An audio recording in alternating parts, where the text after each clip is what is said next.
मैं नरेंद्र दामोदर दास मोदी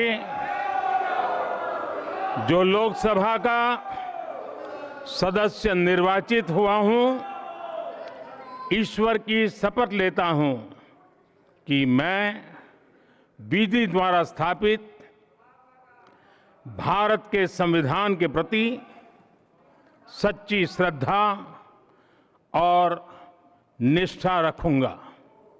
मैं भारत की प्रभुता और अखंडता अक्षुण्ण रखूंगा तथा जिस पद को मैं ग्रहण करने वाला हूं, उसके कर्तव्यों का श्रद्धापूर्वक निर्वहन करूंगा।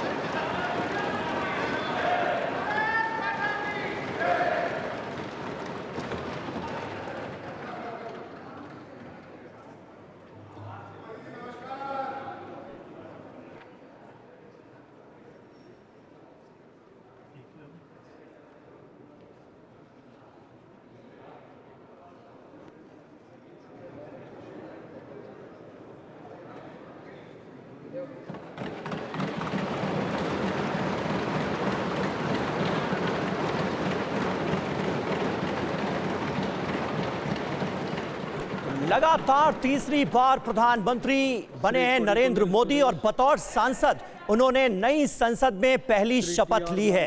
ये सीधी तस्वीरें आप देख रहे हैं। प्रोटेम स्पीकर भर्तृहरि महताब तमाम सांसदों को शपथ दिला रहे हैं और सबसे पहले प्रधानमंत्री होने के नाते नरेंद्र मोदी ने सांसद पद की शपथ ली है। हमारे साथ दो खास मेहमान मौजूद हैं। हर्षवर्धन त्रिपाठी जी हैं और हमारे साथ गौतम लाहिड़ी जी भी मौजूद हैं, वरिष्ठ पत्रकार। जो लोकसभा का बारी बारी से शपथ ग्रहण चल रहा है। ईश्वर की राधा शपथ मोहन लेता हूं सिंह कि मैं इस वक्त विधि द्वारा शपथ ले स्थापित रहे हैं। भारत के संविधान के प्रति सच्ची श्रद्धा और निष्ठा रखूंगा। मैं भारत की प्रभुता और अखंडता अक्षुण्ण रखूंगा तथा जिस पद को मैं ग्रहण करने वाला हूं, उसके कर्तव्यों का श्रद्धापूर्वक निर्वहन करूंगा।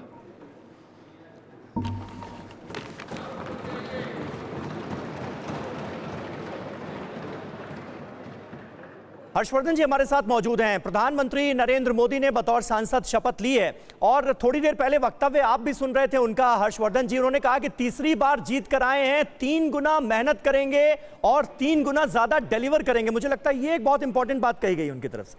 देखिए, वैसे भी तीसरा कार्यकाल उनका बड़ी उपलब्धियों का है, लेकिन ऐसी चुनौतियां भी उनके पिछले 2 कार्यकाल में नहीं थी। पहली बात तो जो मैजिक नंबर जिसको कहते हैं, जो मेजॉरिटी मार्क है 272 प्लस का, तो वो अकेले नहीं, प्री पोल अलायंस में उनके पास है, लेकिन वो अकेले नहीं है। तो जाहिर है अगर सरकार के तौर पर कहें 10 साल की एंटी इनकम्बेंसी के बाद कोई सरकार आती है, बड़ी बात है।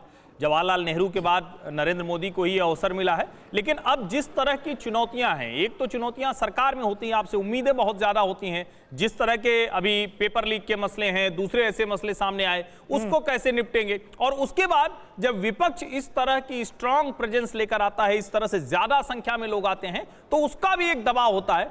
3 गुना काम प्रधानमंत्री वैसे भी कह रहे थे करेंगे, वो उनके स्वभाव का हिस्सा है, लेकिन शायद अब परिस्थितियां भी कुछ इस तरह की है कि कुछ अतिरिक्त काम भी करना पड़ेगा। क्योंकि आपने विपक्षी स्ट्रेंथ की बात की, तो गौतम सर यहाँ पर ये समझना भी जरूरी है कि इस बार हम देख रहे हैं कि एक तरफ शपथ दिलाई जा रही है नए सांसदों को, दूसरी तरफ विपक्ष जो है वो लगातार लामबंद है और कह रहा है ऐसे तमाम मुद्दे हैं जिस पर वो सरकार को इस बार घेरने वाले हैं। और जिस तरीके की स्ट्रेंथ नंबर वाइज अगर हम बात करें इस बार विपक्ष को मिली है, क्या यही वजह है कि संविधान का वो मुद्दा जो इस चुनाव में उनके लिए प्रभावी रहा, उसी संविधान को लेकर सोनिया गांधी ने कहा पहले ही दिन कि संविधान बोलेगा?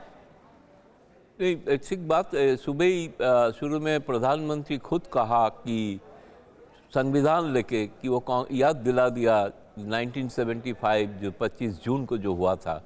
तो इसी से लगता है कि वो दिलाना मतलब कांग्रेस का जो टारगेट किया है, इसीलिए शायद सोनिया गांधी जवाब दिया कि संविधान ही बोलेंगे। मतलब ये संविधान जो मुद्दा बन गया था चुनाव के दौरान, इसलिए ये संविधान का ये मुद्दा के कारण यहाँ 235 सांसद आए हैं विपक्ष के लिए।